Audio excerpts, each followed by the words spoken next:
In today's video, I'm going to show you how to create an Amazon account without using a phone number in 2025. We'll go through each step together so you can easily set up your account without any confusion. Let's get started. First, open your web browser and go to Google. In the search bar, type Amazon, then hit enter. Click on the first result that appears. It will take you to Amazon's homepage. Once you're there, look at the top of the page where it says Hello, sign in. Hover your mouse over that area and a drop-down menu will appear. From that menu, click Start Here. Now you'll be on the registration page. Normally, it asks for your mobile number, but since we're creating an account without a phone number, simply enter your email address instead.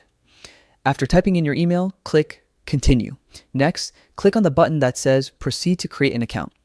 Here, you'll be asked to fill in your first name and last name. Make sure to use your real name since Amazon sometimes uses it for verification. Now it's time to create your password. Choose a strong and unique one, then re-enter it to confirm. After that, you'll need to verify your email address. Click on Verify Email. Then open your email inbox. You'll find a message from Amazon with a verification code. Copy that code, go back to the Amazon page, and paste it into the box provided. Once your email is verified, click Create Your Amazon Account. You might see a few extra prompts asking for more details. Just follow them as needed. And that's it. You've successfully created an Amazon account without using a phone number.